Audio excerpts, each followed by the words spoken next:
Evelyn here, welcome back to the channel, and as always a huge thank you to all of you for continuing to support me. This week I've got something really exciting planned for you all. Luckily, recently I've been able to return to something that I really enjoy, and that is one of my passions, which is performing. So a huge shout out to Jane and all the entertainments team and staff at Belladrum Tartan Heart Festival for having me and my gorgeous girls perform around the festival site for this year's Belladrum Festival. We had an absolute blast dressed as Sirens. Had a great time, didn't we, Luna? Although I really did miss Luna, and judging by the welcome I got when I came home, she missed me too. So what I thought I would do this week is give you a little behind the scenes look at how I created my wave skirt for my Sirens cosplay. And I also wanted to take you on a little journey too, to show you how I dye my very own canvas trainers. So without further ado, let's get to some creating.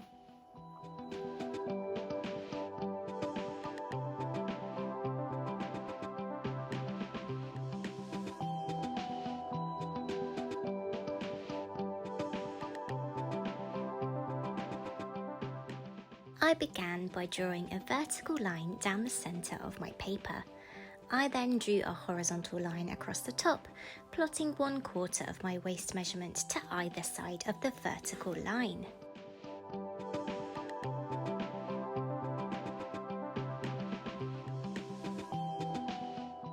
To the right will be the front of the pattern, to the left is the back. I marked my waist to hip measurement from this new waistline downwards before plotting 1/4 of my hip measurement to either side of the vertical line.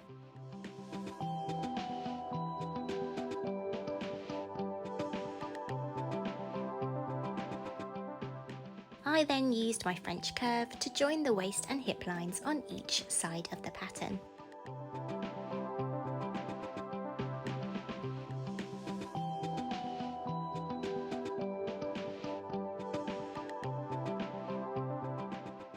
Then I decided how long I wanted my skirt to be, drawing a horizontal line across the pattern at this point.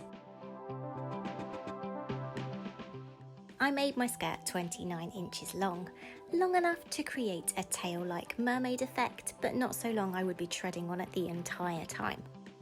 Square lines downwards from the hip line, finishing the back pattern and creating a guideline for the front. I then drew in a style line on the front of the skirt to create a sarong-like effect. Cutting down the centre line, the back pattern is complete.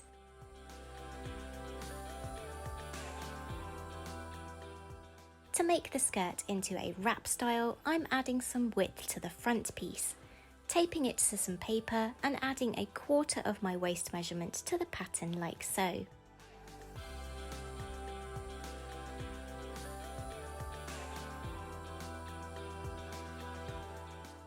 And here is the finished pattern.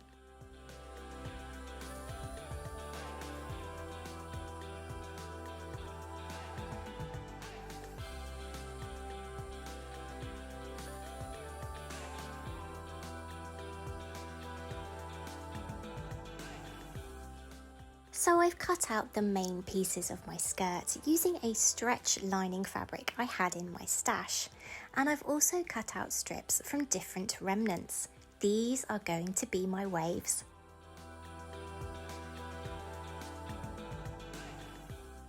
I'm going to take each wave piece and gather it before pinning it to the curved edge of one of my front skirt pieces, overlapping them to create the effect I want.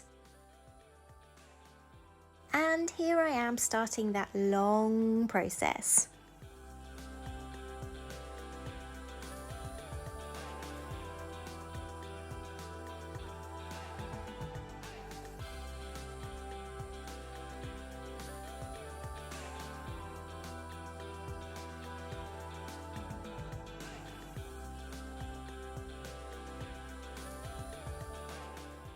I then took the skirt over to my machine and top stitched all of my waves in place using a narrow zigzag, making sure to catch all the pieces.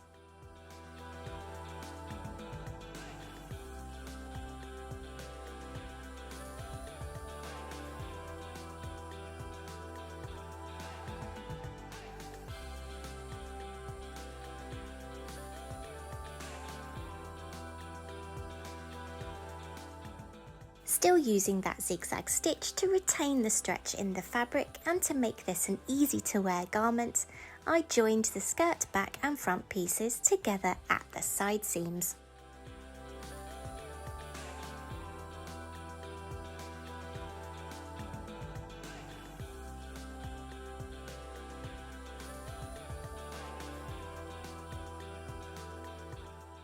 Along the top of the front piece that doesn't have the wave detail, I've done a couple of simple pleats, just to raise that piece a little and add some interest. And here I am stitching those in place using a straight stitch.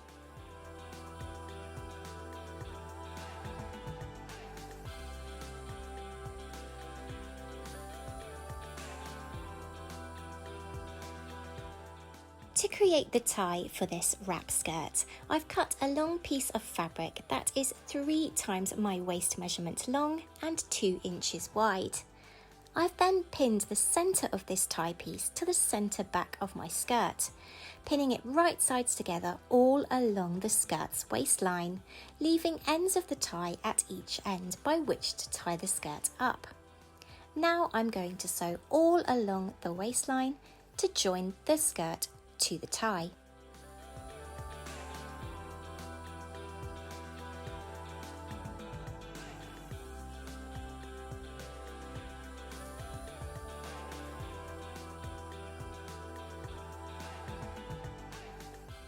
Having now attached the tie to the skirt along the waistline, I'm now going to work on the ends of the tie.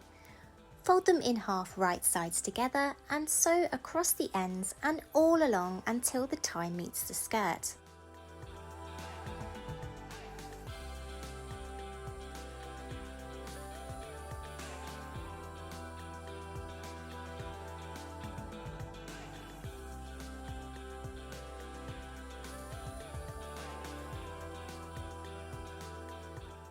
Turn these ties the right way out and then fold the remaining raw edge of the tie to the inside of the skirt, concealing the raw edge inside, pinning it in place before stitching it on the machine like so.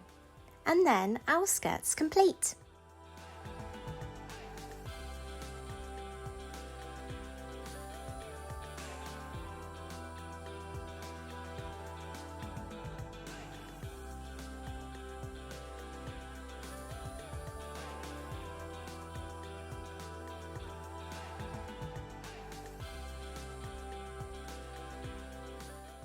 One of my ultimate favourite style of summer shoes are canvas pumps like these here. They're really inexpensive and I've brought some for as little as £3.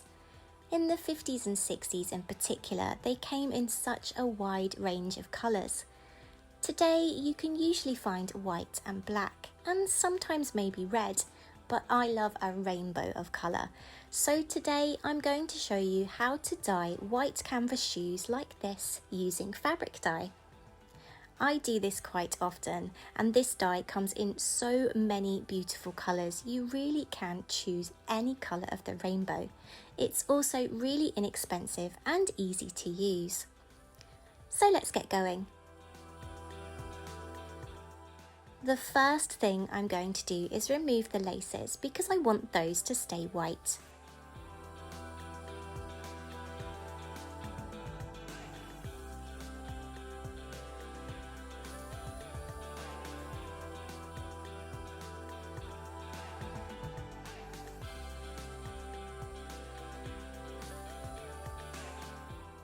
Grabbing a plastic bucket, I've added a tablespoon of washing up liquid.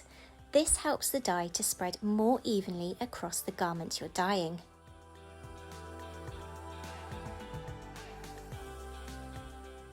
Adding a small amount of hot water to the bucket, I then add the dye, and I always use the whole sachet. I then stir until the dye is completely dissolved before filling up my bucket with hot water.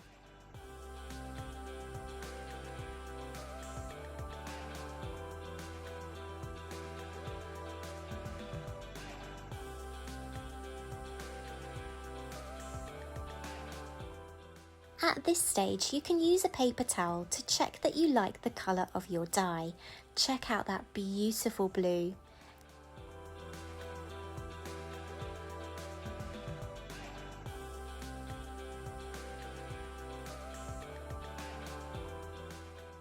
Now submerge your shoes in the dye.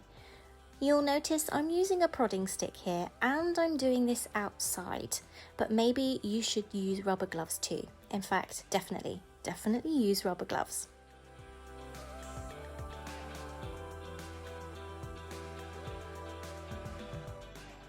And you can already see the shoes soaking up that gorgeous colour.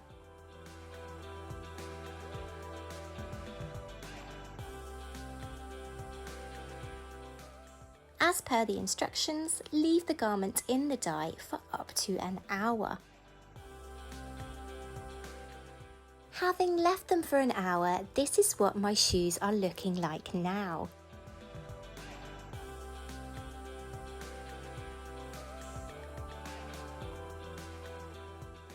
Grabbing another bucket filled with cold water, it's time to rinse them. And don't be naughty like me and remember those gloves.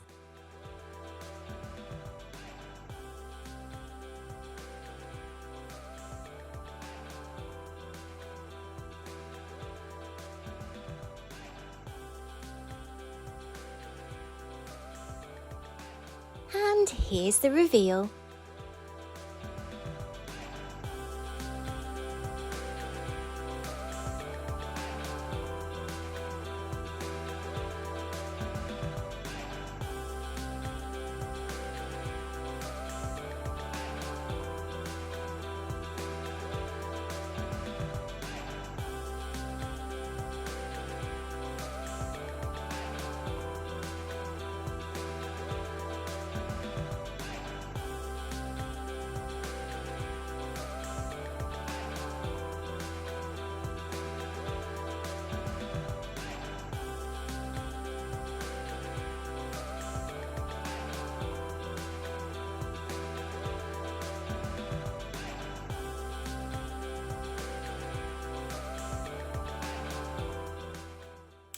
So there you are, my wonderful friends, how to create a really simple siren cosplay.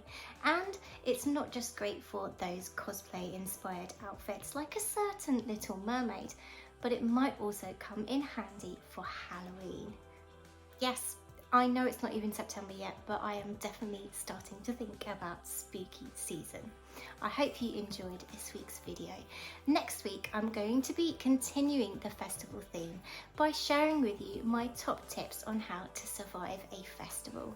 As a disabled person, festivals can seem even more overwhelming than usual, so I want to put out some top tips on how I survive them. But until then, from Luna and I, take care, be kind to yourselves, have a good week. Bye friends.